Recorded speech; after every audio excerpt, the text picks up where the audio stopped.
Tidak ada yang lebih bermakna dan berharga daripada kesihatan kami sekeluarga.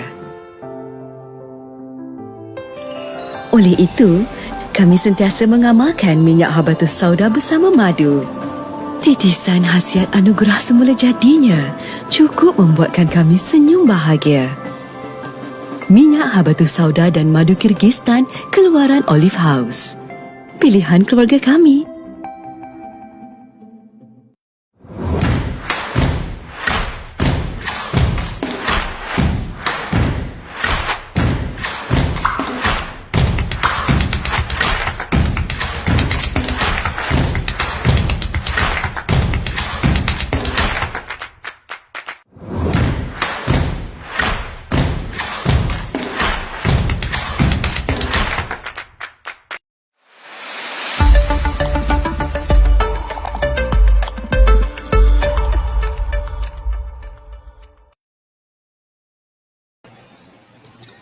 Bismillahirrahmanirrahim. Assalamualaikum warahmatullahi wabarakatuh. Tuan-tuan, puan-puan yang biasa mengikuti saya dalam Facebook Dr. Zubaidi Haji Ahmad dan juga blog saya drzubaidi.com.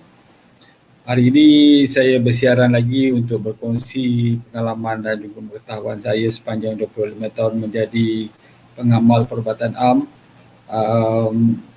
Dalam perkongsian ini, kali ini kita akan bercerita tentang penyakit jantung. Di mana kita bercerita tentang penyakit yang lebih spesifik, iaitu penyakit yang kita sebut sebagai coronary cardiovascular, iaitu sumbatan pada saluran jantung. Seperti mana kita tahu bahawa sekarang ni memang ramai yang mengalami masalah hypertension, diabetes dan juga high cholesterol. Yang mana kadang-kadang zaman dulu dia berlaku pada orang tua, tetapi sekarang ni dia berlaku pada orang yang lebih muda dalam usia kurang daripada 40 tahun.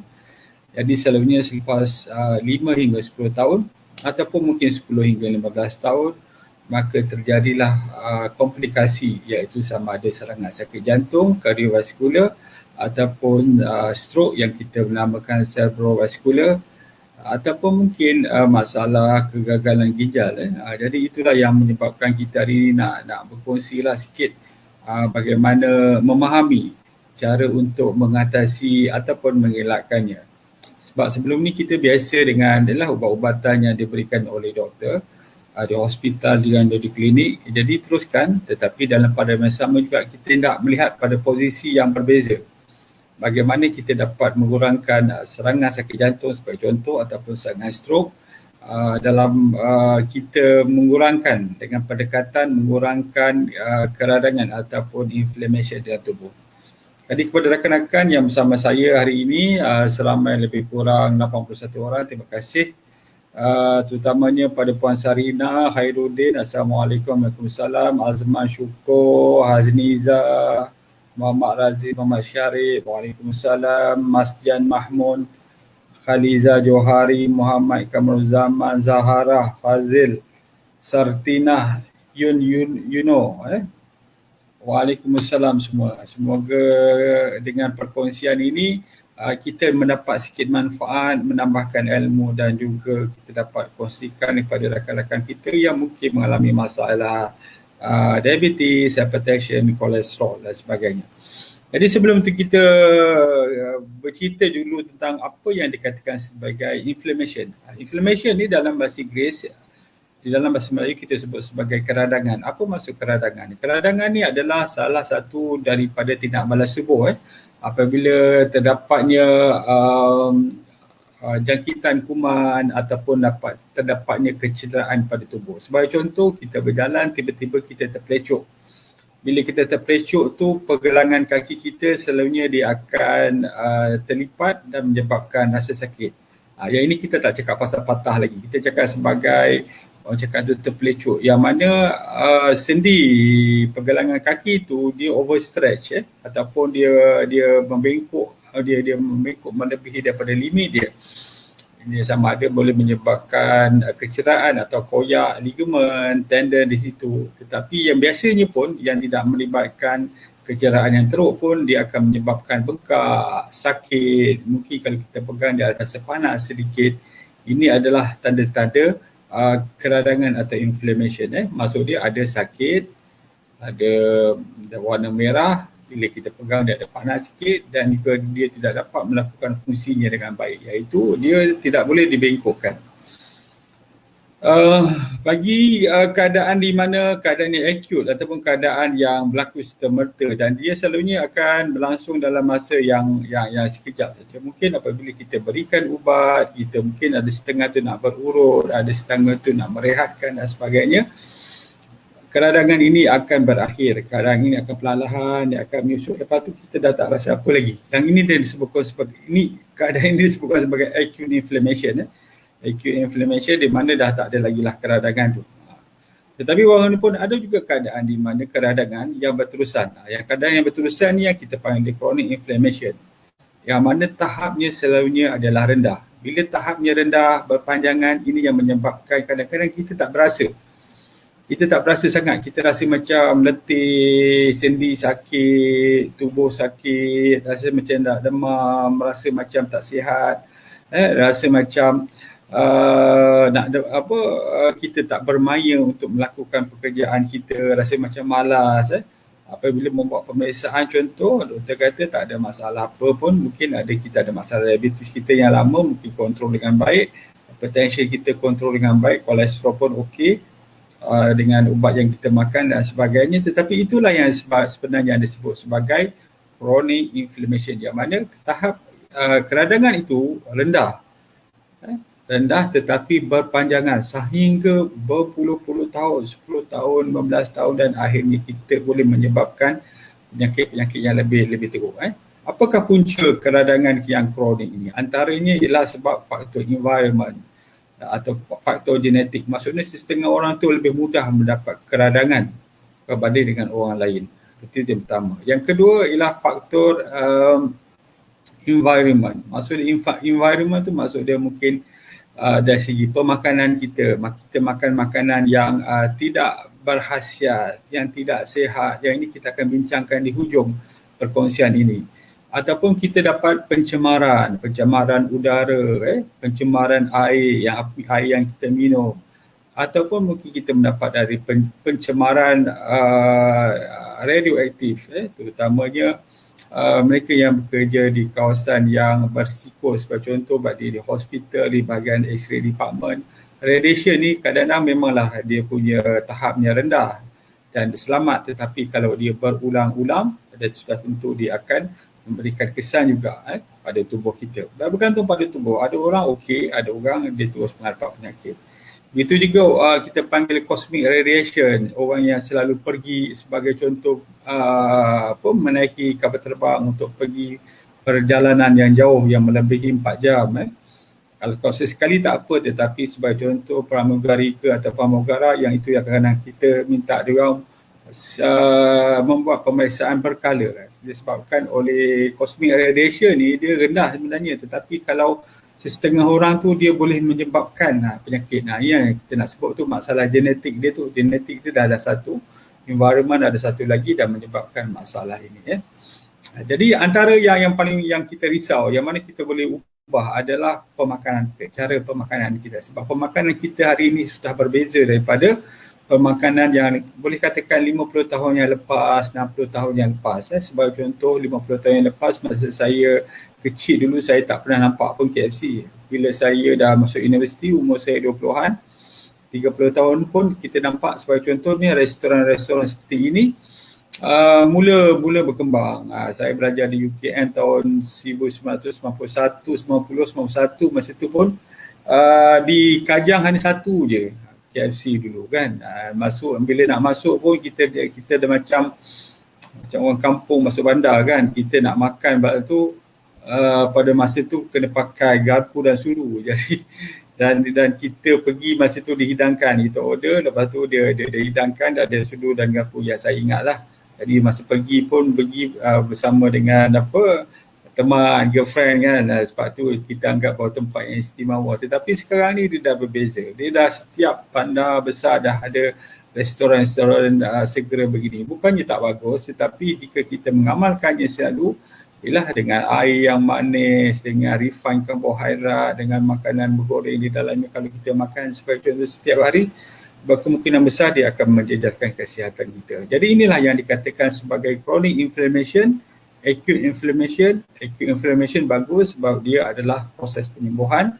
Sementara chronic inflammation yang memakan masa yang lama tetapi dalam tahap yang rendah, dia seumpama anai-anai di dalam rumah. Kita tak rasa dia, kita tak tahu dia, tiba-tiba rumah tu menjadi runtuh. Yang inilah yang kita nak bincangkan. Jadi kita tengok sikit pada rakan-rakan kita yang masih berada bersama saya selama 113 orang ni. Pertama sekali, dah ramai dah ni Alhamdulillah perkongsian. Minta maaf kerana saya tidak membaca nama tuan-tuan dan perempuan. Puan Zahra Hamzah, Fazil Jaafar, Sartina Kamarudin, yang tadi John Juna, Fiza Saleh, Salamah Hassan, Mardiana Umar, Asfarilah, Aisyah Yaakob, Tun Dafini, Radha Vetrivel. Hai.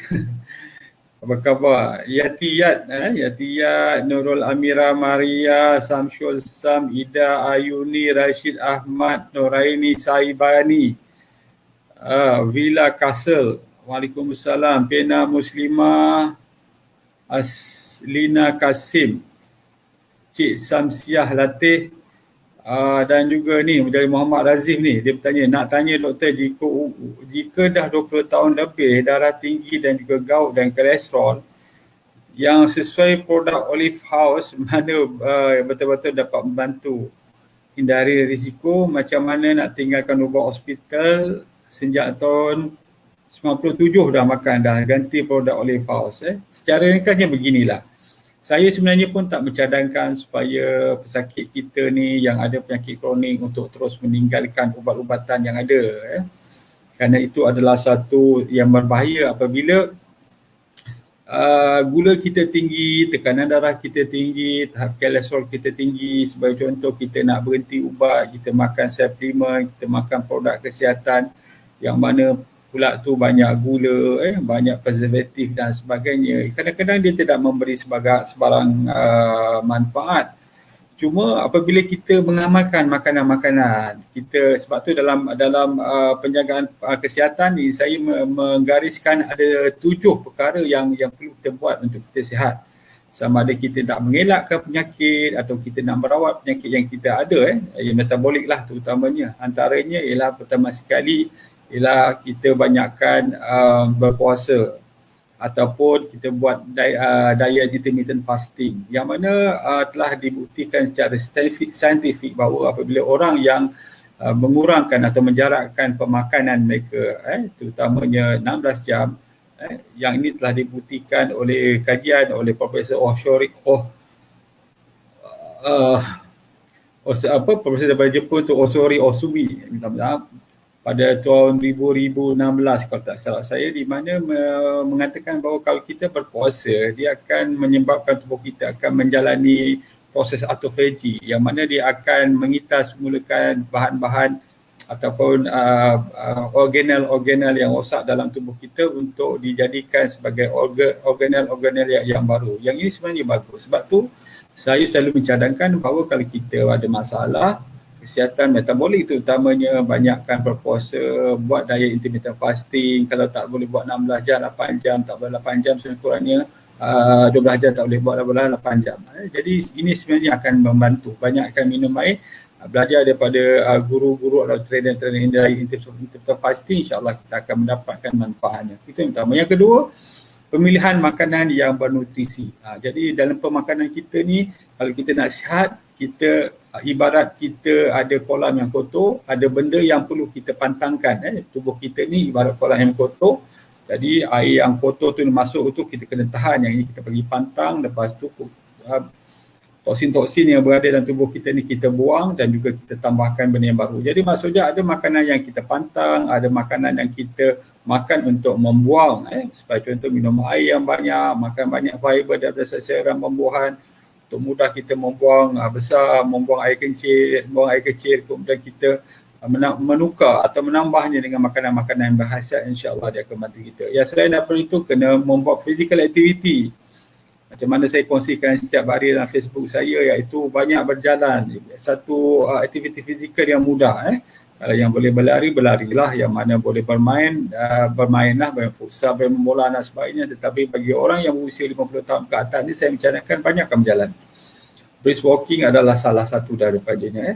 Kemudian kita kena tidur yang cukup, kita kena kawal stres kita. Lepas tu barulah kita mengambil beberapa suplemen yang orang cakap tu yang perlu pada kita. Sebagai contohnya, kita ada diabetes, kita makan metformin atau kita dah lama ada penyakit diabetes, sudah tentu ada kerosakan saraf. Yang itu sebagai contoh, kita ambil lah B12 ataupun B kompleks yang kita ambil vitamin E untuk membantu kecerahan saraf ni.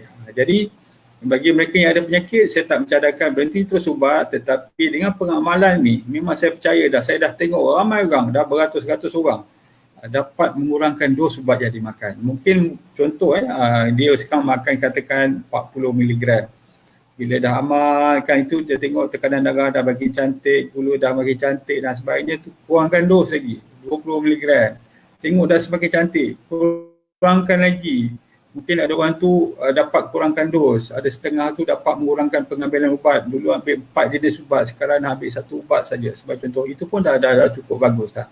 Ada yang langsung dah tak perlu ambil lagi dah. Sebab apa? Kalau dia makan ubat, tekanan darah akan menjadi lebih rendah, menyebabkan dia letih. Kalau dia makan ubat sebagai contoh, gula terlalu rendah menyebabkan hypo, ataupun menyebabkan dia punya tahap kolesterol dia sampai, ada yang sampai 2 saya tengok. Ini pun tak bagus sebab kita memerlukan kolesterol dalam tubuh. Kena faham kita bukan nak buang kolesterol 100%, tidak. Kita hanya memerlukan kolesterol dalam julat yang tertentu. Julat yang tertentu, yang mana julat kolesterol ini perlu digunakan untuk tubuh kita menghasilkan vitamin D, menghasilkan sel membran, menghasilkan hormon dan sebagainya. Sangat penting kolesterol ni. Cuma jangan terlalu tinggi dan juga terendah. Jadi saya harap saya dapat menjawab soalan Muhammad Razif, iaitu buat 7 perkara ini dan secara perlahan kita akan cuba mengurangkan ubat-ubatan. Tujuan apa? Untuk kita lebih sihat, lebih natural kan. Jadi kita tak perlulah makan ubat semua hidup. Itu jawapan saya. Zarul Amdi, terima kasih. Khailiza Johari, keradangan yang panjang kena upacara pemakanan. Ya, salah satu daripadanya. Syamsul Sam, punca sakit jantung selain daripada pemakanan, adakah daripada tekanan kerja dan sebaliknya? Ya doktor, betul. Tekanan, kita kena faham bahawa inflammation ni seperti mana yang saya beritahu tadi, dia antaranya sebab oleh tekanan. Sebab tu dalam 7 afiat lifestyle tadi yang saya sebut dia adalah kita kena kawal stres kita. Sebab stres ni, kenapa stres ni dia akan menyebabkan kita punya hormon akan meningkat. Inflammatory, pro-inflammatory hormon, insulin, adrenalin, menyebabkan macam mana kita tahu kita stres? Kita tengok kita ada degupan jantung.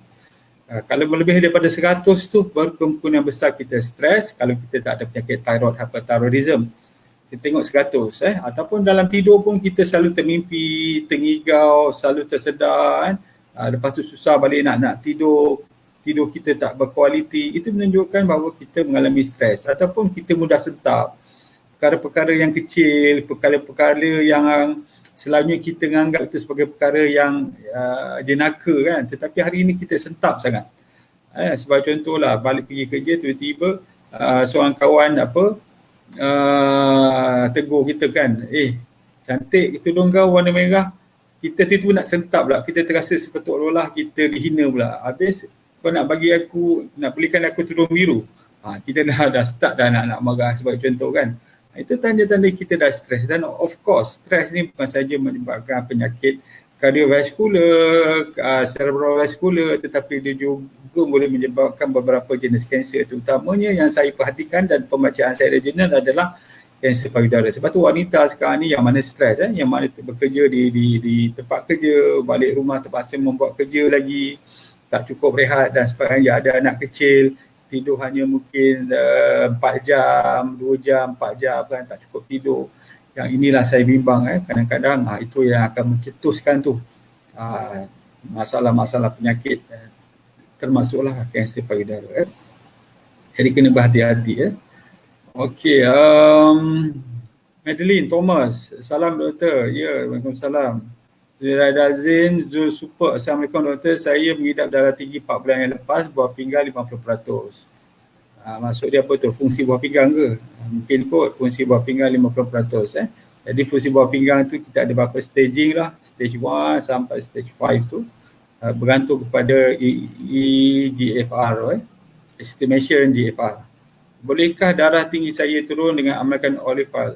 Tu tuan-tuan saya beritahu tadi bahawa dia adalah sebahagian pemakanan-pemakanan yang kita cadangkan adalah kita panggil nutrition food ni. Produk olive oil ni sebenarnya termasuk kepada kita panggil the food, nutritious food ataupun kita sebut sebagai Quranic food yang dimention dalam Al-Quran, tetapi juga dimention juga dalam Bible, dimention juga dalam kitab Taurat, pemakanan-pemakanan ni sebab dia adalah sumber yang sama. Jadi pemakanan-pemakanan adalah pemakanan panggil bagus, tetapi dia merupakan salah satu langkah saja, sebahagian daripada langkah untuk kita keadaan sihat. Dia tak boleh terus, sebab contoh okey, buang semua ubat, ambil minyak zaitun, makan tiap-tiap hari, itu bukan cara tuan-tuan. Tuan-tuan kena banyakkan berpuasa, pilih makanan-makanan yang baik, terutama Quranic food tadi, banyak minum air, buat aktiviti fizikal. Sebab saya dah tengok dah, ada beberapa orang yang ambil saja sebagai contoh minyak zaitun, tetapi masih lagi merokok, masih lagi ambil gula, masih lagi ambil roti canai dan teh tarik setiap pagi, dan akhirnya dapat heart attack. Jadi bukannya masalah pemakanan tu yang tak berkesan, tetapi cara hidup. Kalau analognya ialah saya bagikan ubat pada tuan, tapi tuan masih lagi mengamalkan racun.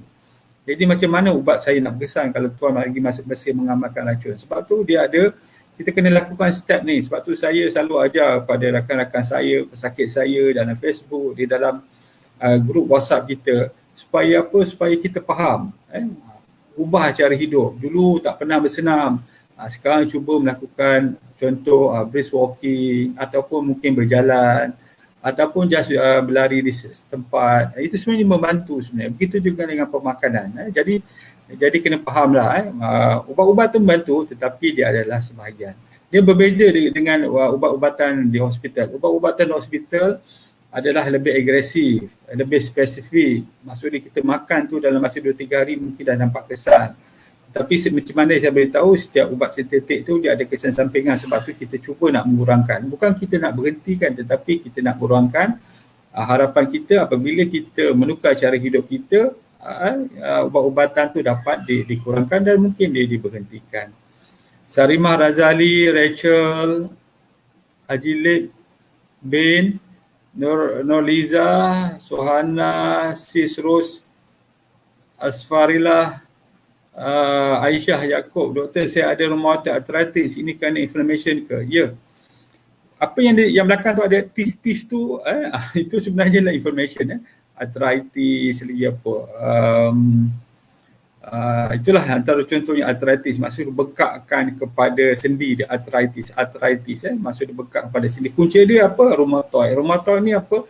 Dia adalah masalah genetik lah kan. Setengah orang tu ditakdirkan mudah untuk mendapatkan rheumatoid arthritis, part genetik, tetapi kalau dia menjaga pemakanan, dia lebih berhati-hati dan sebagainya, nak dapat tu mungkin dalam masa yang lama sikit, mungkin umur dia dah 50, 60 baru terasa.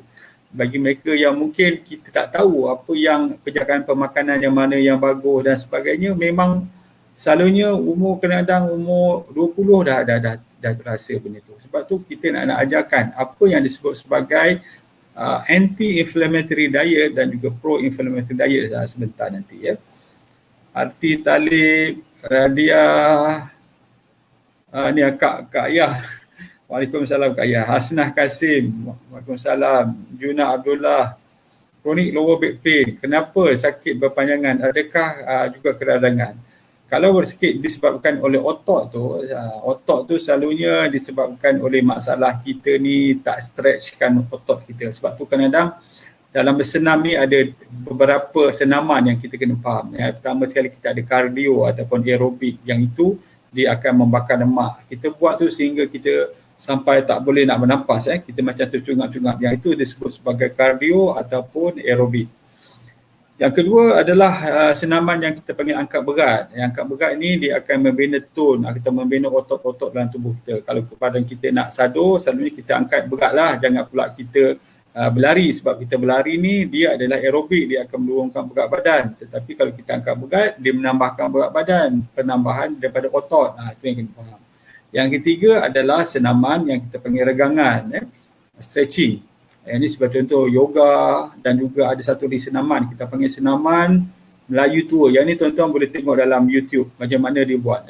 Senaman maksud dia lepas masa boleh kita buat masa duduk, lepas solat dan sebagainya. Yang ini senaman. Yoga pun sebahagianlah daripada senaman regangan, tai chi. Jadi punya faedah tu berbeza-beza. Jadi pada yang ada sakit belakang tu, buatlah senaman-senaman begini. Dia akan bantu, tuan-tuan boleh tengok dalam YouTube bagaimana nak mengurangkan sakit belakang. Suana trader, saya pengguna Serajim dan amalkan minyak zaitun. Alhamdulillah. Diana, Madeline, doktor, ubat yang bagus untuk merawat gastrik.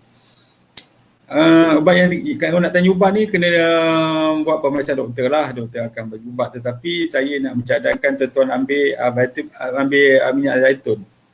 Minyak zaitun ni bagus sebab dia akan membentuk mucin di dalam kita punya lapisan perut kita, lapisan dalam perut kita.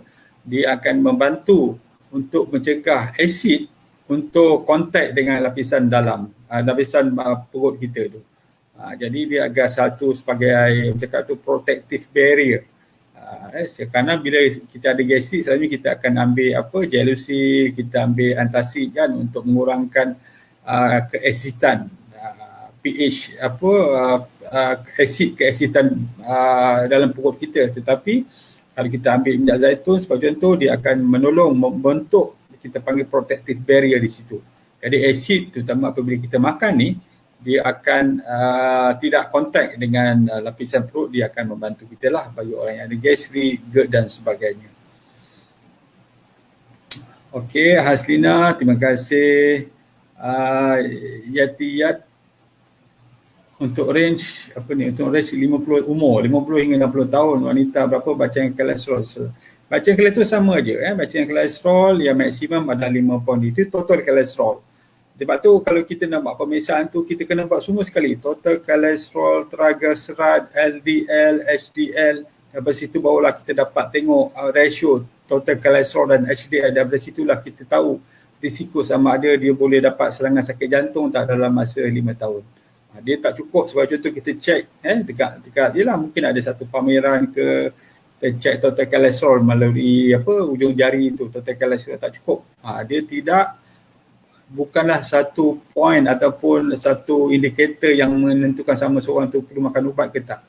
Dia hanya saringan nak tentukan kita punya kolesterol bagus tak. Kalau tinggi, selalunya yang lain pun tak okey. Begitulah. Tetapi kalau dia normal, tak semestinya yang lain okey. Yang sebab tu kena buat semua sekali. Sis Rose, doktor, bagaimana cara pengambilan OLV waktu IF? Sebenarnya kena faham. Ini saya rasa sebab ramai yang tak faham tentang IF. IF ni sebenarnya dia punya basic dia adalah kita untuk mengurangkan peningkatan insulin dalam tubuh kita. Dengan cara bila kita berpuasa, kita tak ambil karbohidrat. Jadi bila kita tak ambil karbohidrat, insulin tidak naik. Jadi apa-apa makanan yang tidak menyebabkan peningkatan insulin, sebagai contohnya minyak zaitun contoh ke, minyak kelapa ke, dia tidak menyebabkan peningkatan insulin sebab dia bukan karbohidrat, dia lemak. Bila lemak ni, apa yang berlaku, insulin ni dia ada pairing hormon dia yang kita panggil glukagon. Bila dia tak keluar, yang akan keluar apabila kita mengambil minyak ni adalah glukagon. Insulin tak keluar, glukagon akan keluar. Glukagon ni dia akan menyebabkan pembakaran lemak yang ada di situ, dan juga dia akan menyebabkan dia akan mengeluarkan lagi lemak-lemak yang ada di dalam storage kita. Itu bagusnya glukagon. Sebab saya rasa isu ni agak panjang sebab puan kena faham, bukan menu sebab tu diet intermittent fasting ni sebenarnya dia bukan menu. Dia kena faham apa dia di sebalik dia tu. Daripada situ perempuan boleh tahu apa yang boleh makan dan apa yang tak boleh makan. Jadi untuk secara amnya, minyak zaitun ke, minyak kelapa ke, boleh makan. Tetapi cuba kita nak elakkanlah semasa diet tu, masa fasa berpuasa tu. Cuma sebagai contoh orang tu yang ada masalah gastrik, bila dia tak makan tu dia rasa macam ada gastrik. Yang itulah kita cadangkan ambil minyak zaitun, ambil minyak kelapa supaya dia dapat mengurangkan rasa sakit perut atau tak selesa perut sebab gastrik. Bukan disebabkan untuk apa, tetapi kalau orang yang biasa kau boleh elakkanlah sebab dia kalori juga kan, dia menyebabkan peningkatan kalori. Tetapi kena faham bahawa diet fasting ni sebenarnya berkaitan dengan insulin. Dia tak berkaitan dengan kalori ke, dia tak berkaitan dengan apa, dia berkaitan dengan insulin. Kalau tuan-tuan faham tu, insya-Allah dia lebih kita tahu apa yang kita buat nanti ya. Okey, Sherry Huani, Waalaikumsalam, Abdizan, Zulkifli, terima kasih. Diabetes ada kaitan dengan keradangan, ya. Ni kita nak sebut sekali sebab kita dah dapat dah jauh dah. Minta ni Nakib ke siapa? Tunjukkan gambar teori, apa nak saya nak sebut tadi tu? Ada satu graf teori teori apa nama dia? Boleh tunjukkan? Okey, besarkan sikit.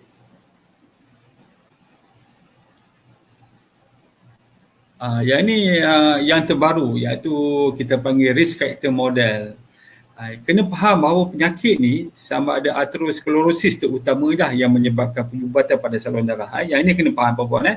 Pertama sekali kita ada risk factor. Apa ada risk factor? Risk factor tu pertama sekali kolesterol yang tinggi, diabetes, hypertension, hisap rokok. Dalam keluarga ada sejarah pembekuan darah, maksud darah dia menjadi pekat, selalu pekat saja. Setengah orang tu memang dia memang mempunyai masalah kepekatan darah, walaupun dia tak hisap rokok, dia tak ada diabetes, tetapi darah dia lebih pekat daripada orang lain. So ada 5 tu. Dan juga pengambilan trans fat. Yang 6 lah. Suka makan trans fat. Trans fat ni nanti saya akan sebut, dia adalah risk factor. Jadi inflammatory marker ni adalah selalunya apabila seseorang itu mengalami keradangan dalam tubuh dia. Jadi dia bila bergabung, dia akan menyebabkan atherosclerosis. Jadi diabetes tu adalah sebahagian daripada risk factor, sementara inflammatory markers ni adalah yang bila bergabung dia akan menyebabkan atherosclerosis. Sebab tu tuan-tuan sekarang ni saya tengok dia punya trend sekarang pola dia ialah walaupun orang tu kolesterol dia tak berapa tinggi, tetapi dia dapat serangan sakit jantung. Itulah punca dia. Begitu juga orang yang uric acid dia normal, tetapi dia kena serangan gout. Yang inilah kadang-kadang kita kena faham bahawa ada satu risk factor model atau teori yang mengatakan bahawa risk factor dan inflammation ni bila bergabung, dia akan menyebabkan atherosclerosis dan akhirnya cardiovascular disease. Jadi kena faham tu lah. Jadi apa yang menyebabkan inflammatory markers? Boleh tunjuk sikit metabolic syndrome ni. Akib. Saya ada listkan metabolic syndrome. Jadi bagi mereka yang sebagai contoh yang ada metabolic syndrome, bisarkan sikit.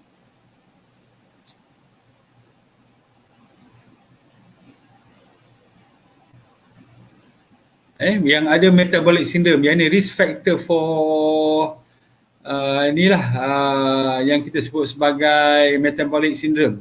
Jadi terutamanya bagi orang nak tahu sama ada dia ada risiko untuk mendapat yang ada kita panggil inflammatory ni atau inflammation dalam tubuh dia, antaranya ialah kita panggil abdominal obesity. Sebab tu ini sangat penting.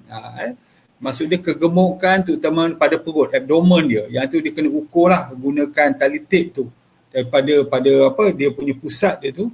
Daripada pusat ke pusat kita akan tengok kalau lelaki tu lebih daripada 102 ataupun 40 inci. Kalau wanita tu lebih kurang 80 cm ataupun berapa tu? Ataupun 35 inci. Jadi itu sebab apa? Sebab lemak pada kita punya abdomen ni dia sebenarnya menghasilkan banyak kita panggil dia inflammatory mediator. Antaranya ialah sebagai contoh interleukin 6. Lepas tu kita ada alpha tumor necrotic factor. dan pelbagai lagi yang mana dia akan memberikan kesan kepada penyakit yang kita ada. Sebab tu penyakit tu sendiri adalah inflammation. Ubat yang kita makan pun menyebabkan keradangan. Makanan yang kita makan pun menyebabkan keradangan. Ditambah lagi dengan masalah lemak yang ada pada tubuh kita ni pun menyebabkan keradangan. Yang itu dan akhirnya akan menyebabkan itulah pembentukan otosklerosis dekat situ dan akhirnya menyebabkan penyumbatan. Jadi kena faham bahawa memang risk factor tu ada, dia pun penyumbang kepada inflammation dan juga yang lain, sebab contoh lemak. Dan sebab tu kalau katakan kita nak mengurangkan lemak kita ni, kita menjaga keradangan dalam tubuh. Sebab contohlah ada orang mengadu, doktor saya punya badan ni sakit-sakit selalu, sendi-sendi saya sakit selalu. Bila kita cek sebab contoh tak ada diabetes, tak ada hypertension, tak ada kolesterol, tetapi bila kita ukur perut dia sebab contoh memang kita ada abdominal obesity. Dan itu saja sudah cukup untuk memberikan kita panggil chronic inflammation dalam tubuh yang menyebabkan masalah ni. Terutama sebab contoh dia ada penyakit.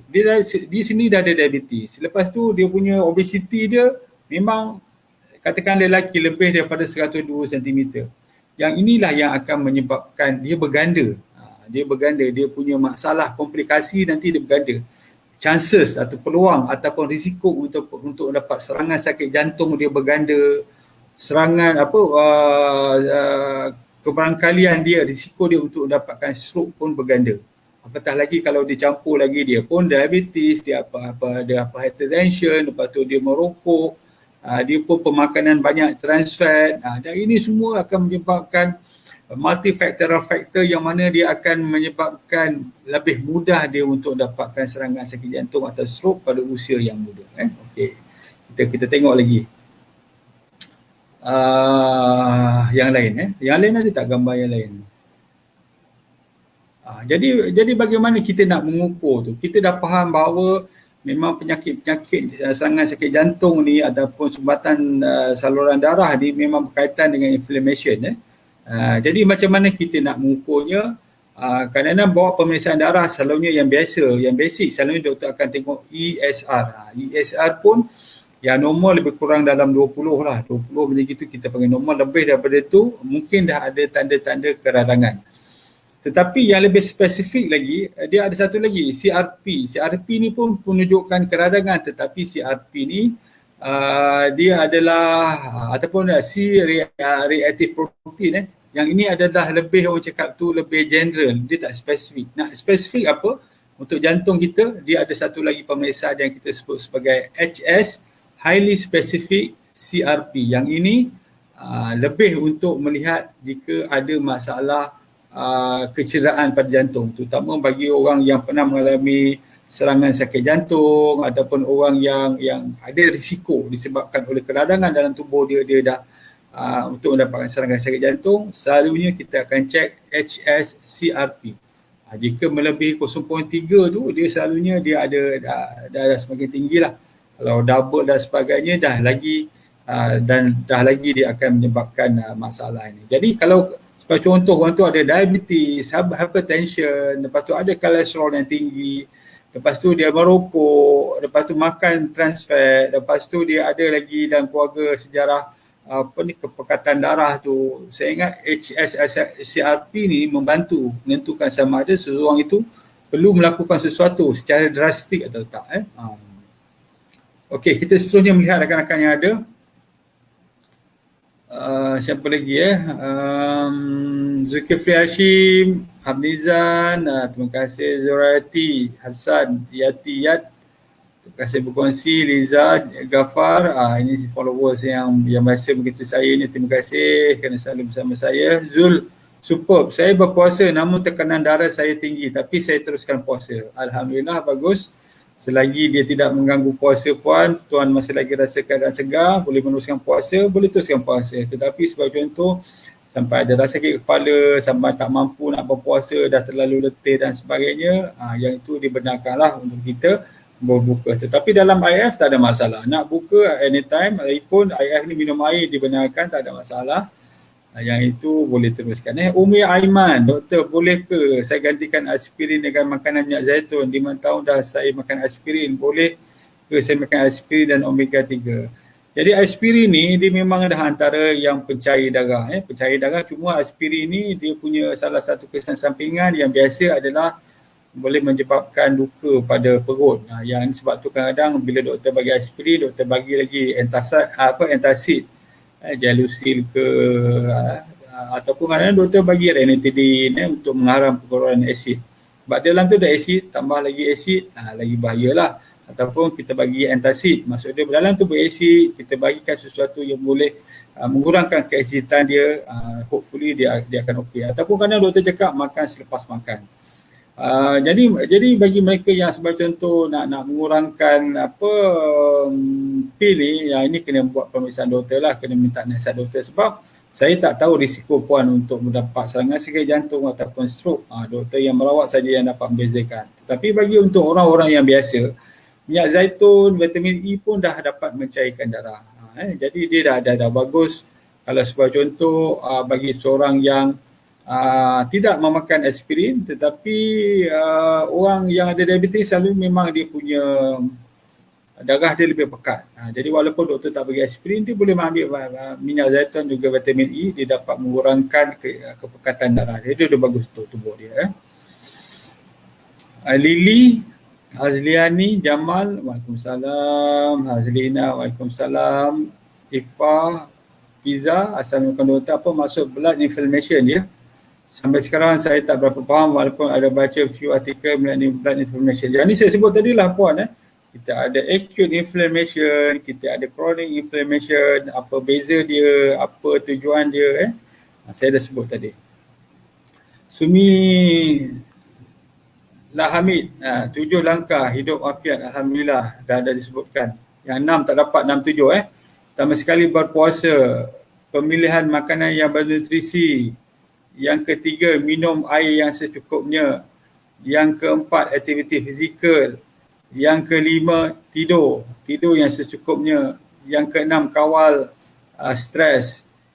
Yang ketujuh, ambillah makanan-makanan ataupun suplemen yang diperlukan. Jadi suplemen, pemilihan suplemen ni bergantung pada keperluan tuan-tuan. Bukan kita beli saja. Ataupun pengambilannya kenalah ikut dos. Walaupun dia bukannya ubat, tetapi kadang-kadang sebab kita memerlukannya untuk mendapatkan keberkesanannya, jadi perlukan dos yang tertentu. Dapat Puan Sumi? Nur Ifan Shah, doktor, kalau ada gastrik, cara bagaimana nak susai untuk memulakan IF? Untuk ada gastrik macam saya cakap tadi, kita boleh ambil minyak zaitun, minyak kelapa, ambil 1 sudu, 2 sudu, waktu pagi awalnya tu ataupun tengah hari, ataupun sebelum tidur dan waktu pagi, ataupun masih lagi terasa waktu pagi tu, waktu pukul 10, pukul 9 masih terasa, boleh ambil. Sebab minyak zaitun ni dia bukanlah karbohidrat, dia tidak mencetuskan atau meningkatkan insulin dalam tubuh. Suhana trader bukan tak nak makan ubat tapi nak kurangkan pengambilan ubat. Doktor paling baik untuk terangkan bagaimana pencegahan awal penyakit. Terima kasih, semoga ya. Terima kasih. Eric Soot, saya mengalami sakit sendi hampir 3 tahun. Sendi macam bengkak. Kerja berat tak boleh. Apa makanan yang perlu berpantang? Pertama sekali Encik Eric kena buat pemeriksaan lah, tengok apa masalah dia. Adalah adakah disebabkan oleh rheumatoid arthritis ke, rheumatic arthritis ke, gout ke, ataupun disebabkan oleh traumatic arthritis dan sebagainya lah. Kena faham dulu apa punca dia. Yatiyat, terima kasih. Harap dapat lebih faham. InsyaAllah kita akan kongsi juga lain kali. Selalu bersama saya insyaAllah. Salamah Hassan. Saya ada masalah saraf di tangan, carpal tunnel syndrome. Okey, apakah cadangan untuk dibantu semasa tukar gaya pemakanan atau suplemen? Okey, puan kena faham bahawa carpal tunnel syndrome ni adalah apabila saraf yang masuk ke bahagian tangan kita ni, dia tersepit. Dia tersepit disebabkan dekat situ ada ligamen. Jadi antara punca yang menyebabkan carpal tunnel syndrome ni adalah badan kita yang besar tu. Tengok wanita lah, sebab kerana wanita ni apabila dia mengandung, badan dia akan membengkak disebabkan air. Yang itu menyebabkan carpal tunnel syndrome. ataupun mungkin berat badan, pengumpulan lemak-lemak di situ. Cara yang terbaik pertama sekali memang kena turunkan berat badan. Itu yang pertama. Bila dah turunkan berat badan, barulah kita bagi suplemen dan sebagainya. Sebab apa? Sebab selagi kita tak turunkan berat badan, masih lagi kita sekat dalam tunnel tu, kapal tunnel tu masih tersekat lagi saraf, memang makan ubat apa pun, dia akan membantu sikit je. Kita makan suplemen untuk saraf tu, iaitu vitamin E, vitamin B kompleks, dia pun tak akan membantu. Ya. Sartinah Kamarudin, doktor bagaimana cara untuk meningkatkan berat badan untuk pesakit kanser. Kanker ni kanser kot. Okey, pertama sekali kena tahu jugalah apa jenis kanser dia. Adakah dah dapat rawatan ke belum ke. Ada orang yang ada kanser, memang dia akan turun berat badan. Sebab apa? Sel-sel kanser dia akan mengambil nutrisi dari tubuh dia. Apa dia makan pun sel-sel kanser akan ambil. Itu yang pertama. Yang kedua, kadang-kadang seorang tu ada BMR yang tinggi. Kerana dia ada masalah thyroid, itu yang menyebabkan dia punya masalah untuk meningkatkan berat badan. Jadi kena buat pemeriksaan lah.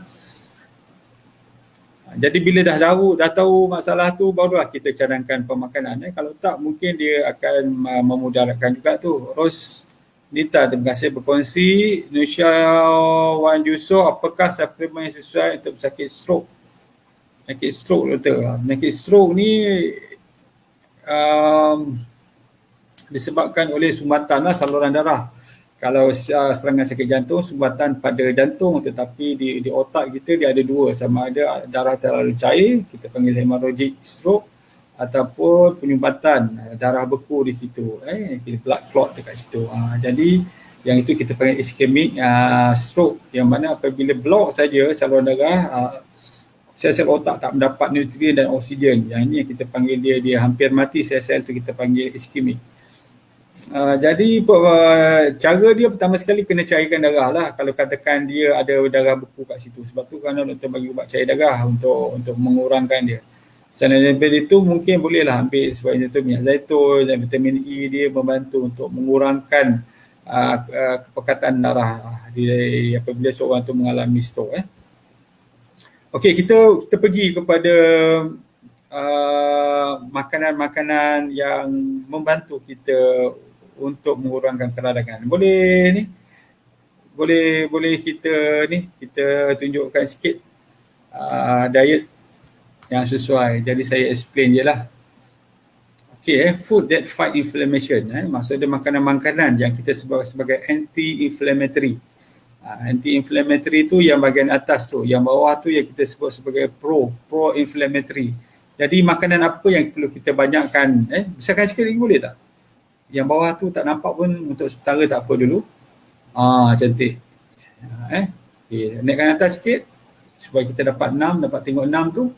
Okey, pertama sekali adalah tomato. Tomato ni bagus sebab dia ada pigmen merah di situ.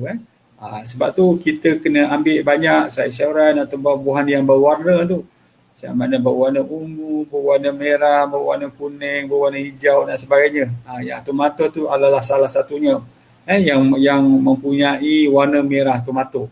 Sebab tu dalam makanan kita, sebagai contoh, kita ambil lah satu biji tomato, kita potong kecil-kecil, kita makan bersama nasi. Kalau kita letakkan dalam lauk kita, dalam kuah kita masak dengan kuah, kita bimbang dia punya nutrien tu dah berkurangan. Tapi kita makan mentah, kita bersihkan elok-elok, kita potong. Ataupun petang-petang kita boleh makan tomato, ataupun dalam perjalanan. Bermusafir, seperti contoh, kalau selalu kita berhenti dekat stesen minyak, masuk dalam kedai, kita beli keropok, kita beli jajan, cuba kita potong-potongkan apple ke limau ke orange, tomato, carrot, letakkan dalam satu bekas. Dalam perjalanan, kalau kita lapar, kita galakkan anak-anak kita makan benda-benda macam itu. Yang itu sebenarnya lebih bagus. Jadi tomato tu adalah antaranya lah, sebagai contoh yang berwarna merah. Sebab tu kalau tuan-tuan nak cari makanan, nak ubah makanan, banyakkan tomato. Banyakkan sebagai contoh benda-benda yang berwarna oranye, benda yang warna ungu, buah-buahan seperti anggur, yang ada biji dia lagi bagus. Sebab tu kita nak makan anggur ni sepatutnya dengan biji dia. Jangan pilih anggur yang tak ada biji. Ambil anggur yang ada biji, sebab Dalam biji tu dia ada dia punya nutrisi dia, resveratrol yang mana dia anti-inflammatory juga di dalam tu. Begitu juga sebagai contoh kalau kita nak ambil buah apa? Buah delima Yang ini makanan-makanan yang disebut banyak di dalam kita yang saya sebut tadi lah, nutritious food yang disebut dalam Al-Quran, di dalam dalam Bible, di dalam kitab Taurat. Ini semua adalah sumber yang sama. Antaranya itulah pisang, kita ada apa lagi, kita ada anggur, kita ada buah delima, kita ada buah fig atau buah tin. Lepas tu kita ada apa, minyak zaitun. Kat situ pun dah ada nampak dah buat minyak zaitun. Lepas tu kita ada apa lagi, ada 5 atau 6 lagi banyak-banyak di situ. Yang itu semua adalah bagus. Lepas tu makanan buah-buahan. Buah-buahan yang terutamanya kita panggil citrus ataupun yang buah-buahan yang mempunyai banyak fiber. Kalau kat Malaysia ni saya cadangkan sebagai contoh, ambil buah jambu batu. Buah jambu batu ni banyak vitamin C. Ambil buah jambu batu. Potong elok-elok, buang di biji-biji, potong, boleh makan begitu. Elakkan daripada mencicah gunakan asam ke, gunakan garam ke, bersihkan elok-elok, potong kecil-kecil, kita boleh makan bersama anak-anak kita. Begitu juga dengan buah citrus. Dia banyak vitamin C. Vitamin C, sebab apa? Sebab apa makanan tu bagus? Sebab dia ada vitamin C, dia ada vitamin E. Kalau kita beriadah di luar, kita dapat vitamin D. Yang ini semua bagus untuk tubuh kita. Kemudian kita makan nuts. Nut tu macam walnut, chisu nut. Yang ini semua adalah makanan-makanan yang banyak. Kadang-kadang kalau kita beli tu, memanglah mahal. Tetapi tuan-tuan kena faham, kita ambil tu tak banyak pun, dalam segenggam je. Jadi janganlah kita ambil satu kilo, beli 1 kilo kita habiskan sekali. Tak, kita ambil satu genggam, letak atas piring, petang-petang kita makan bersama anak-anak. Sebab contoh kan, so nampak 3-4 biji, saya rasa pun kalau kita ambil tiap-tiap hari pun dah memberikan manfaat, sebab dia memberikan fiber dan juga omega 3 tu. Nut tu bagus sangat. Minyak zaitun, ambil minyak zaitun. Untuk orang yang ada banyak inflammatory, ada penyakit sikit sendi, sakit sama ada lutut ke, jari ke, yang ada diabetes, hypertension, minyak zaitun sebab apa? Dia adalah minyak sihat, healthy fat yang kita sebut sebagai monounsaturated fatty acid. Dia sangat bagus untuk tubuh kita, untuk jantung kita, untuk hati kita, untuk otak kita. Dia dapat menurunkan kolesterol, menstabilkan gula dan sebagainya. Bagus minyak zaitun. Banyak. Tuan-tuan kalau baca banyak jurnal, terutamanya nutritional journal, memang dia akan sebut minyak zaitun antara yang terbaik sekali. Sebab tu pilih minyak zaitun yang mempunyai mutu yang tinggi. Kalau pilih minyak zaitun yang rendah ni hanya sesuai untuk menggoreng, tetapi minyak zaitun yang bagus ni kita kena makan terus ke dalam mulut. Sebab apa? Kalau kita menggunakan haba, dia menyebabkan nutrition dia akan menjadi sangat kurang. Sebab tu pentingnya kita memilih vitamin minyak zaitun yang berkhasiat. Kemudian kita ada sayuran berwarna hijau. Kat Malaysia ni banyaklah. Kita ada macam-macam. Kita boleh ambil mungkin kita boleh ambil brokoli sebagai contoh. Kita boleh ambil yang lain. Yang brokoli pun ada vitamin C. Bagus untuk tubuh kita. Kemudian last sekali kita boleh ambil fatty acid. Fatty acid, minta maaf saya. Fatty fish. Fatty fish kat Malaysia ni ada apa? Kita ada ikan-ikan yang banyak lemak. Kalau kita bakar tu memang, ataupun kita tak goreng pun, kita bakar je, ataupun kita rebus untuk buat sup, memang keluar banyak. Kalau di luar negeri mungkin salmon. Kalau di Malaysia ni ada ikan apa? Mungkin ikan apa yang di Sarawak tu dia dimasinkan, dia membuat satu industri tu, saya pun lupa nama dia, yang ikan mahal sikit tu, tetapi yang banyak tulang tu, tetapi memang banyak lemak dalam tu. Bakar je memang lemak, itu semua lemak yang sihat tu. Tuan-tuan ambil minyak tu, dia bagus, ada omega 3. Itu antaranya. Saya bagi 6 contoh, jadi tak perlulah tanya menu. Kalau tuan-tuan sebagai contoh kat rumah nanti, kita makan macam saya amalkan diet intermittent fasting, tetapi dalam pemakanan saya mengamalkan healthy plate. Healthy plate tu maksud dia apa? Suku nasi, suku sayur, suku lagi protein, dan mungkin suku lagi buah. Saya tak amalkan ketogenik. Bagi rakan-rakan yang mengamal ketogenik, dia berbeza. Kalau saya begitu. Jadi bila makan nanti, bayangkan kita punya pinggan tu, bagi 4, ada nasi suku, lepas tu ada protein. Protein kita boleh apa? Ambillah ikan, ambillah telur kan. Hari ni ikan, besok telur, besok lagi daging, tulak kita ambil ayam, kemudian satu hari kita ambil seafood sebagai contoh lah. Jadi kita pelbagaikan protein. Lepas tu kita ambil sikit lah buah-buahan, kita ambil minyak zaitun. Petang-petang tu kita makan dah kita makan lah nut. Kalau kita lapar tengah malam sebelum tidur tu lapar, carilah nut sebagai contoh. Atau ambil oats, itu semua ni akan membantu kita. Jadi lebih kurang macam itulah. Kemudian kita tengok sikit bawah tu. Okey, bawah sebelum kita tengok antara makanan-makanan yang pro-inflammatory ataupun inflammation food. Antaranya lah mudah saja nak ingat. Pertama sekali yang kita sebut sebagai crab. Crab tu maksud dia apa? Carbonated drinks. Maksud dia air yang bergula. Air yang bergas, yang banyak gula. Itu memang pro-inflammation. Gula ni kalau boleh kita kena turunkan. Gula ni, gula putih ni, sebab bila gula terlalu tinggi, dia boleh menyebabkan tubuh kita ni mengalami proses keradangan. Berbentuk kita panggil AGE, Advanced Glycation End Product, yang mana dia akan merosakkan kita punya kolagen, menyebabkan muka kita akan menjadi kelihatan lebih tua daripada umur yang sebenar. Dia boleh merosakkan kita punya organ dalaman dan sebagainya. Itu yang pertama. Yang kedua, benda-benda yang bergoreng. Benda-benda yang bergoreng ni bukan tak bagus, tetapi kalau kita beli di luar, kita bimbang minyak yang telah digunakan berkali-kali. Bila menggunakan berkali-kali ni, lebih daripada 5 kali sebagai contoh, minyak bagus, minyak sawit, minyak kelapa ni bila digunakan berkali-kali, berkali-kali. Minyak tu bagus, kalau kita kat rumah kita ambil 1-2 kali, tak ada masalah kita goreng. Tetapi kalau kita dah gunakan berkali-kali, dia boleh bertukar molekul-molekul ini menjadi pro-cancerous dan juga atau kita sebagai karsinogen, dan juga boleh menyebabkan trans fat. Jadi bila kita makan, dia absorb sekali dengan minyak tu, menyebabkan tubuh kita akan mengalami tadi. Kita panggil risk factor inflammation tadi. Dia akan menyebabkan begitulah. Jadi sebab itulah kalau kita nak makan benda-benda goreng boleh, tetapi gunakan minyak yang kita masak sendirilah. Jadi kita boleh agak, kalau tengok minyak masak kita dah warna hitam, dah cair sangat, kemungkinan molekul minyak tu dah berubah, ini kita buanglah. Maksud dia bukan kita buang kat parit, kita kumpulkan sebagai contoh dan kita hantar pada vendor-vendor yang memproses minyak ni, boleh dijadikan bahan api. Tadi yang gula, lepas tu yang bergoreng. Yang ketiga, makanan-makanan yang yang kita sebut sebagai refined process karbohidrat. Contoh dia roti, lebih baik kita ambil wholemeal daripada roti putih tu sebagai contoh. Biskut. Sebab tu orang yang kencing manis ni tuan-tuan, kalau dia berpuasa, bulan Ramadan selalunya lah berpuasa dah 14 jam. Sebelum buka tu kalau cek gula tu, memang gula cantik, 5-6. Tapi makan biskut sekeping, cek balik 15. Sebab apa? Sebab refined karbohidrat ni dia ada mempunyai nilai glycemic index yang tinggi selain pada karbohidrat yang dia ada. Sebab tu kita mencadangkan nak ambil karbohidrat, sebab itu cari yang kompleks macam sayur-sayuran, bijiran yang banyak fiber.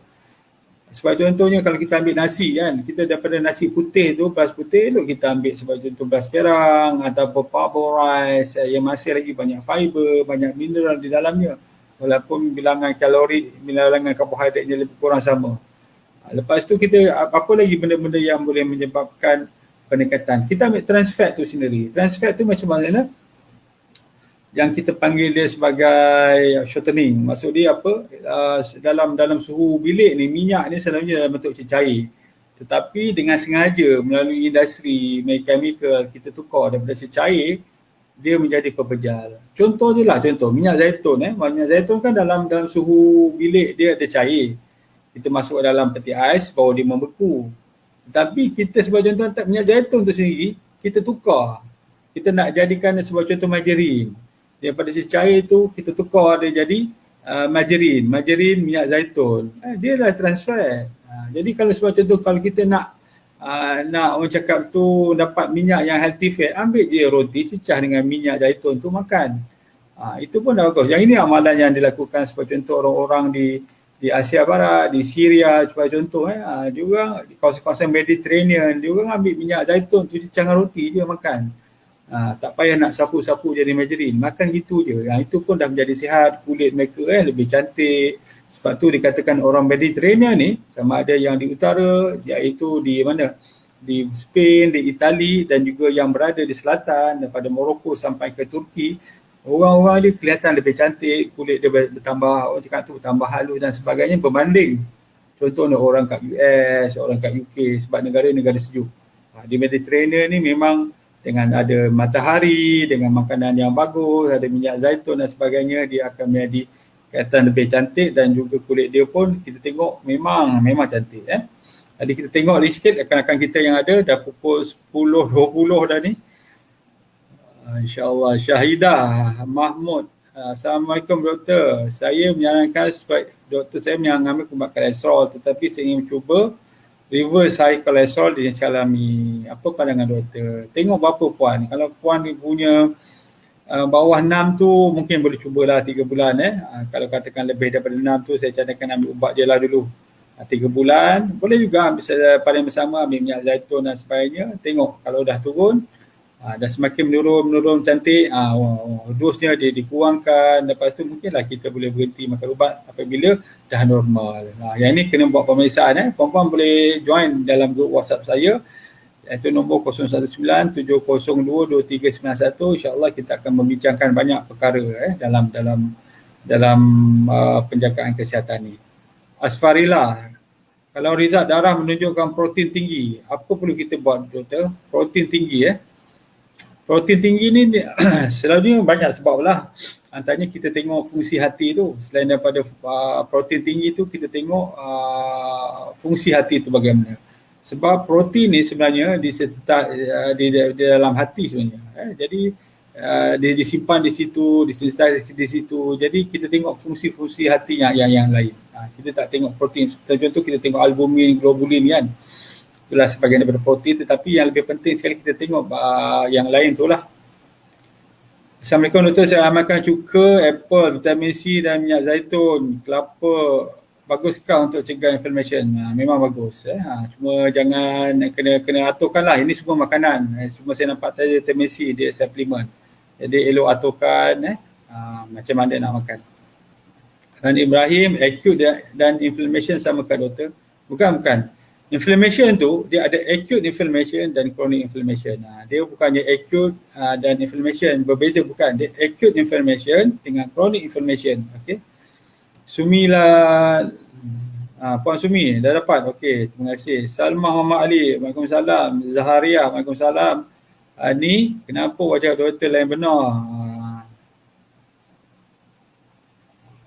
Tak ada puan, sebenarnya muka saya memang macam ni. Yang itu semua saya menggunakan app. Jangan tersilap. Saya dah beritahu dah banyak kali dah. Dalam tu saya menggunakan app saja. Jadi jangan tersalah anggap, dan saya pun tak cakap muka saya macam itu. Saya dah beritahu bahawa jangan percaya pada gambar handphone. Yang apa yang saya cerita ialah mengubah cara hidup. Berubah cara hidup. Bukannya benda lain saya nak ceritakan muka kulit saya cantik ke, saya tak. Mengubah cara hidup, cara pemakanan. Itu mesej yang saya sampaikan. Jadi harap jelas supaya tidak menimbulkan fitnah dan juga menimbulkan kekeliruan. Sebab ramai fitnah saya, cakap saya ni makan itu, makan ini, tapi sebenarnya saya bernipu. Tak. Saya tak pernah cakap saya makan itu jadi saya cantik. Tak. Saya selalu cakap bahawa tukar gaya hidup. Daripada masa sama saya cuba menggunakan fast app tu untuk mengurangkan fitnah ain. Kalau tuan-tuan tak faham apa fitnah ain, boleh google. Fitnah ain ni sangat membahaya. Jadi saya sebagai orang Islam, saya percaya ada fitnah begitu. Sebab tu saya menggunakannya untuk supaya orang tidak terlalu, orang cakap tu, melihat saya dengan perasaan dengki dan iri hati. Sarina Khairuddin, doktor, bulan lepas bacaan kolesterol saya 6.4, tinggi tu doktor di klinik kesihatan ada bagi ubat. Saya elakkan makan ubat sebab nak tukar corak pemakanan. 6 tu saya rasa tinggi tu. Kalau saya cadangkan elok je lah makan ubat tu 3 bulan, lepas tu check balik. Kalau dah rasa dah kurang tu, bolehlah kita, dan pada masa sama boleh juga kita amalkan minyak zaitun, vitamin E, cukup buah-buahan dan lainnya. Tiada ada lagi gula putih. Tidak betul. Tak ada minum kopi, no more kuih muih. Saya amalkan jus buah dan sayur. At the same time, buat IF. Bagus. Kurangkan pengambilan karbo. Sekarang bacaan dah turun. Alhamdulillah. Saya rasa dah 5 tu dah tak perlu lagi lah makan ubat. Saya target untuk turunkan kepada 4. Jangan terlalu rendah puan sebab kita juga memerlukan kolesterol. Bolehkah kita teruskan cara pengamat? Teruskan. InsyaAllah. Grapeseed pun bagus. Dia ada resveratrol. Catherine Bato. Grapeseed kapsul okey ke doktor? Grapeseed sendiri okey. Dia minyak grapeseed. Minyak tu yang kita nak sebab ada resveratrol dalam tu. Liza Tarihib, Assalamualaikum doktor. Perkongsian tips kesihatan semua. Alhamdulillah. Wahidah Osman. Saya nak tanya apakah beza manfaat minyak zaitun dengan minyak ikan? Minyak zaitun dia adalah monounsaturated fatty acid. Minyak ikan polyunsaturated fatty acid sebab tu dia ada omega 3. Dia ada double bond dia dekat carbon nombor 3. Yang itu yang bezakan dia. Dia dua-dua bagus. Kalau GERD gastrik, buah tu memang menyakitkan. Buah-buahan tu memang menyakitkan. Buah apa tu? Saya tak faham. Syida Kasim, Robiah Abdul Rahman, Jeshel Gonzaga. Doktor, kalau sakit gastrik dan buat F, normal ke jantung berdebar? Tak, selalunya tak normal. Mungkin puan ada masalah anxiety kot. Zeti Jaza, ikan terubuk. Ya betul, ikan terubuk tu banyak minyak. Mimi Mazia, kalau amalkan chia seed pun bagus, dia anti-inflammatory. Ya Rachel, terima kasih. Nur Hawati Harun, terubuk. Ya betul, terubuk. Fazli Hashim, terima kasih berkongsi. Mama Amir, Rani Hamzah, suku-suku separuh. Sebab susu separuh ni saya tak suka gunakan istilah tu sebab susu separuh dia tak mention healthy fat. Kalau tuan-tuan pergi kepada healthy plate, dia akan mention healthy fat yang kita kena ambil. Jadi ada perbezaan dekat situ. Jadi sebab tu saya lebih suka ambil daripada Harvard School. Dia punya recommendation. Lepas tu ada healthy fat. Sisros berapa nombor WhatsApp doktor tadi? 012-702-2391. Noriha Muhammad Ali, HB rendah 10. Ada tips tak? Yang ini hamil ke tak? Kalau hamil, saya boleh katakan dia memang orang yang hamil menyebabkan kecairan darah tu, menyebabkan dia punya hemoglobin dia akan rendah sikit puan. Itu jangan risau. Doktor akan bagikan ubat dan sebagainya. Tetapi kalau tak hamil tu, kena cari punca dia. Sama ada mungkin thalassemia selalunya lah ataupun iron deficiency anemia. Yang tu kita tengok punca dia. Has Linda, terima kasih doktor. Apa punca kerap kencing malam? Dah makan ubat-ubat apa makan ni? Tak ada perubahan, dah jumpa doktor. Kencing malam tu banyak sebab lah. Pertama sekali disebabkan oleh diabetes mellitus. Kencing kita punya gula banyak dalam tubuh, ataupun diabetes insipidus. Air kencing kita menjadi cair, ataupun mungkin disebabkan oleh jangkitan kuman, urinary tract infection. Antaranya lah 3 tu yang selalu berlaku. Ataupun setengah orang, bagi orang yang lebih tua, dia ada prostate cancer. Prostate besar, bengkakkan prostate. Dia sebab tu rasa mudah penuh, lepas tu kencing rasa tak puas. Sarina Khairuddin, 019-702-2391. Hafizan Ismail, agree tukar cara hidup kita. Ya. Asina Kasim, insyaAllah faham doktor, terima kasih. Salma Muhammad Ali, terima kasih. Sama-sama. Hasina Kasim, saya dah amalkan ilmu doktor, dapat turunkan berat badan. Alhamdulillah, yang tu yang saya nak dengar. Kegembiraan saya apabila pesakit saya, rakan-rakan saya dah amalkan apa yang saya ajar, apa yang saya kongsikan, apa yang saya dari segi pengalaman dan pengetahuan saya, dah dapat manfaatnya, dapat turunkan berat badan, penyakit dapat dikawal dengan lebih baik, ubat-ubatan tu dapat dikurangkan, menandakan bahawa pengawalan penyakit tu dengan lebih baik. Alhamdulillah lah. Azidah Wahab, terima kasih. Jeshel Gonzaga, thank you doktor jawab soalan saya, semoga sihat selalu, terima kasih. Lakaran kehidupan doktor, kalau diet tukar nasi dengan pulut. Pulut ni masalah ke? Dia punya karbo tinggi masalahnya. Adakah pulut karbo rendah? Tak. Bila karbo tinggi, kalori pun tinggi. Jadi selalunya saya mencadangkan bagi mereka yang betul-betul nak ubah ni, kadang-kadang kalau dia tak ada masalah gluten sensitivity, saya mencadangkan ambil barley sebenarnya. Gantikan nasi dengan barley. Nak buatlah nasi goreng ke, atau barley tu sendiri makan macam nasi. Ambil lauk pun macam kita makan nasi, ada sayur, ada protein dan sebagainya. Gunakan barley. Kalau kita tak ada masalah gluten, insyaAllah dia akan turun. Sebab glycemic intake bagi barley ni sangat rendah, lebih kurang 20. secara mudah lah 20 berbanding dengan sebagai contoh beras putih 80. Walaupun nilai karbohidrat lebih kurang sama, tetapi dia membantu terutama orang yang pesakit diabetes. Sarina Khairuddin, terima kasih. Haslina Kasim, terima kasih. Salma Muhammad Ali, terima kasih. Alhamdulillah Terok pun dah normal. Nurul Ain Muhammad, diet untuk gastrik kata. Diet untuk gastrik ni sebenarnya kena faham. Kadang orang ni takut gastrik sebab dia rasa pedih perut. Kan? Sebab apa? Sebab pertamanya yang ada dua lah saya tengok. Yang pertama sekali orang yang ada GERD tu. Yang ada GERD tu kadang-kadang tu disebabkan oleh bukan GERD sangat tau, tetapi apabila kita dah panic attack seperti itu atau terlalu risau, kita punya lower esophageal sphincter tu, otot yang memegang antara esophagus dengan perut tu, dia mengecut, yang tu dia menjadi longgar. Jadi bila kita makan tu, dia akan naikkan makanan yang kita makan ada asid sampai ke esophagus. Jadi kita rasa tak selesa, kita rasa macam pedih, terbakar di belakang kita punya dada ni, sebab tu kita panggil dia heartburn. Tetapi bagi orang yang tak ada masalah anxiety ni, yang itu mungkin betul lah disebabkan terlalu banyak asid yang keluar. Sebab tu saya cakap tadi, selalunya kalau di klinik kita akan bagi antacid untuk mengurangkan asid di dalam perut. Kita bagi ubat-ubatan H2 blocker, iaitu menghalang pengeluaran asid daripada perut. Tapi saya nak cadangkan juga, ambillah minyak zaitun, dia akan membentuk mucin, itu lapisan protective barrier di dalam perut, jadi menghalang asid yang keluar tu daripada kontak dengan perut kita. Sebab tu orang yang ada gastrik, pertama sekali itulah jangan makan benda-benda yang processed food, jangan makan yang benda yang bergula, sebab dia akan menyebabkan kita masalah penghadaman. Kurangkan makan makanan yang pedas, ambil minyak zaitun, banyakkan sayur-sayuran, banyakkan prebiotik, probiotik, yang ini semua sangat membantu. Kita akan bincang insyaAllah lain kali. Mas Jan Mahmud, gatal badan waktu malam. Ni punca dia macam-macam lah. Saya cadangkan bila orang dah ada itu, selalunya kadang-kadang selain disebabkan alergi itu, kadang-kadang disebabkan mungkin tidak katil dia, mungkin bilik dia. Jadi kena bersihkanlah sikit lah. Jadi banyak punca lah gatal-gatal waktu malam ni. Hanif Omar, ya Tuan Hanif. Doktor, tekanan darah rendah, ada cara tak mengatasi? Berapa rendah tu? Kalau tuan-tuan makan ubat darah tinggi, kena kurangkan dos supaya dia tidak terlalu rendah.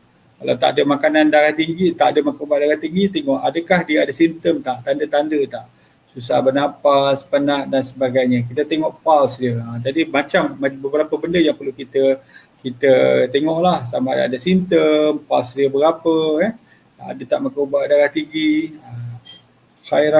Khairuddin, doktor macam mana tahu ada alergi dengan gluten? Yang ini selalu kita buat pemeriksaan. Dia ada dua lah. Kalau kita sebagai contoh, kita ambil oat, kita ambil bali, kita rasa macam gatal, perut kita rasa macam dyspepsia atau masalah pengharaman.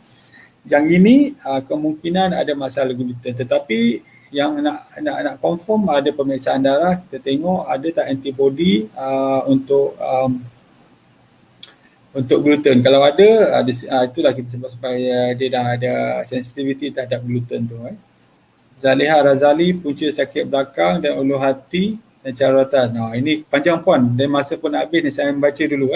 InsyaAllah lain kali kita akan sebutlah. Dan terakhir, Puan Farida Ali, Progat untuk apa? Yang itu adalah probiotik. Progat tu adalah probiotik, yang mana dalam tu ada kuman-kuman yang baik dalam tubuh. Dia akan menyeimbangkan antara kuman baik dan kuman yang tak baik dalam tubuh. Dia bagus untuk penghadaman dan juga mengelakkan daripada penyakit-penyakit lah, terutamanya masalah berkaitan dengan usus. Okey, insyaAllah tuan-tuan dan perempuan, sekarang dah 10.35. Terima kasih kepada tuan-tuan dan perempuan masa lagi bersama saya seramai 141 orang ini. InsyaAllah pada minggu hadapan kita akan berkongsi lagi dengan isu-isu ataupun topik-topik yang menarik yang berkaitan dengan kita pada pukul lebih kurang 9.15 malam setiap hari Isnin. Jadi kita jumpa lagi insyaAllah. Assalamualaikum warahmatullahi wabarakatuh dan jumpa lagi. Tidak ada yang lebih bermakna dan berharga daripada kesihatan kami sekeluarga. Oleh itu, kami sentiasa mengamalkan minyak habatus sauda bersama madu. Titisan khasiat anugerah semula jadinya cukup membuatkan kami senyum bahagia. Minyak habatus sauda dan madu Kyrgyzstan keluaran Olive House. Pilihan keluarga kami.